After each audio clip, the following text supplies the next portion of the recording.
Welcome to The Explainer. Today, we're tackling something absolutely urgent, something deeply personal, and, let's be honest, something you are very likely experiencing right this very second. We're talking about the global collapse of our attention spans, the digital hijack, reclaiming your stolen attention. This isn't just some catchy headline. It's a profound, everyday reality that all of us are trying to navigate. So let me ask you, why does sitting down for just 10 minutes feel harder than ever? Have you noticed this lately? You try to read a book, and it's just exhausting. Studying feels downright painful. Even just trying to sit through a slightly longer task is really tough. You sit down fully intending to focus, but your brain just feels wiped out before you even begin. Okay, let's dive into this. Section 1. The diagnosis, a global collapse of attention. If you've been beating yourself up asking, "Why can't I focus anymore?" please know, this isn't just an individual failure. We're looking at a worldwide phenomenon happening to literally millions of people right now. You tell yourself to focus, but your brain just keeps jumping around. One thought, then a notification, then another distraction. You open your phone to check something for just 1 minute, and boom, suddenly an entire hour is gone, over and over again. It's the symptom of a restless brain that's constantly, desperately seeking the next input. So why exactly is this happening to us? Let's move to Section 2, the science of scrolling, why we lose focus. To really understand this, we need to uncover the hidden biological mechanisms driving all this relentless distraction, because it's pure chemistry. Specifically, we're talking about dopamine. You see, your brain loves rewards. It's constantly on the hunt for things that feel good. Food, pleasure, novelty, just a bit of entertainment. Every time something exciting happens, your brain gets a hit of dopamine. But here's the absolutely crucial part. Dopamine creates anticipation. It makes you desire more of that feeling. It builds this invisible loop where you're just constantly craving the very next hit of novelty. Now this is where it gets really revealing. Just look at this comparison. On one side, we have slot machines, unpredictable payouts. You pull a lever, you have no idea what you're going to get, so what do? You pull it again. Now look at the other side, social media feeds, unpredictable content. You swipe a screen, you have no idea what you'll see next, so you just keep swiping. Social media apps are using the exact same variable reward psychology as casinos to create addiction. Your brain just loves unpredictable rewards more than anything else. Swipe. Reward. A sudden hit of something completely new. A funny video, a shocking news clip. Swipe. And the automatic cycle just keeps going. Reward. And right there, this endless sequence traps your brain. It becomes so deeply used to this constant, instant stimulation that regular life actually starts feeling completely boring. Books feel incredibly slow. Work feels unbearable. Because compared to that endless, rapid-fire loop of short-form content, real life just moves slower, much slower. And your brain begins actively resisting anything that doesn't offer an instant payout. Let's shift gears to Section 3, the attention economy, the architects of distraction.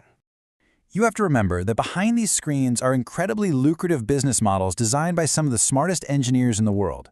These algorithms are studying you, constantly. They track the exact microseconds of what makes you pause. They learn precisely what makes you click. They analyze what keeps you scrolling to identify your emotional triggers and exploit your hidden cravings. And year after year, they just get better at it. Slowly, they are becoming better at controlling your attention than you are at protecting it. You are not the customer. Your attention is. Let that sink in for a moment. Their one and only goal is to keep you engaged longer, because attention equals money. The longer you stay glued to that screen, the more profitable you become to them. Which brings us to Section 4, the cost of distraction. What happens when focus dies? The real-world stakes of this constant algorithmic hijacking are incredibly high. Just to put it into perspective, centuries ago, humans processed a relatively tiny amount of information over the course of weeks. Today, we process massive, almost unimaginable amounts of information in a single day. Notifications, direct messages, emails, targeted ads, breaking news. It's just an overwhelming wall of speed and noise. Your brain literally never gets rest. It never gets silence. And honestly, it never gets bored anymore, which is dangerous. Boredom actually used to be the engine for thinking, reflection, and creativity. Historically, when human beings were bored, they used their imaginations, they built things, they solved complex problems. But today, the instant boredom even threatens to appear. The second there's a hint of stillness, we instantly reach into our pockets for our phones. No waiting, no silence. The brain is quite literally forgetting how to just sit still. You see, attention is basically a muscle. And when focus dies, the casualties pile up. Deep learning suffers, meaningful relationships suffer. Your biggest achievements start to stall out. Because building, practicing, and truly mastering anything requires sustained attention. And that is exactly the muscle we are losing. Without it, dreams stay unfinished, and potential remains completely unrealized. You end up living reactively instead of intentionally. But hey, there is a path forward here. Section 5, Retraining Your Brain, the Cure for Distraction. Listen, if you've been feeling stuck, you really need to understand that you are not lazy or incapable. You are simply distracted. Deeply, deeply distracted. And you can recover thanks to neuroplasticity. That's the brain's amazing ability to reorganize itself by forming brand new neural connections. Your attention span is not permanently destroyed. This is hard science, and it means you can actively retrain your focus. Your brain can recover, and it can change. So how do we actually do it? Well, step 1, reduce the stimulation. Less mindless scrolling, less background noise. Step 2 is definitely the hardest. Embrace the discomfort. You actually have to allow for silence, even if it feels physically painful at first. Because addiction hates withdrawal, right? That initial pain of boredom and silence is literally just your brain recalibrating and healing itself. And finally, step 3, practice deep work. Take it slow and gradually retrain that focus muscle over time. Look, technology is just a tool. The problem only begins when the tools start controlling the user. Technology itself is not the enemy here, but we urgently need to recognize when it has stripped away our own intentionality. And for a lot of us, that's exactly what's already happened. Because here is the profound truth. Attention is life. Literally, whatever you focus on becomes your reality. It's that simple.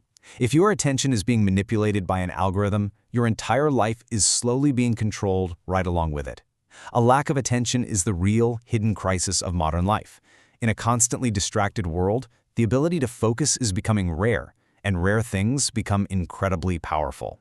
So, the next time you instinctively reach into your pocket to open your phone, just pause for a second. Ask yourself, are you choosing where your attention goes, or is something choosing for you? Thanks for joining me for this explainer. Protect your focus out there.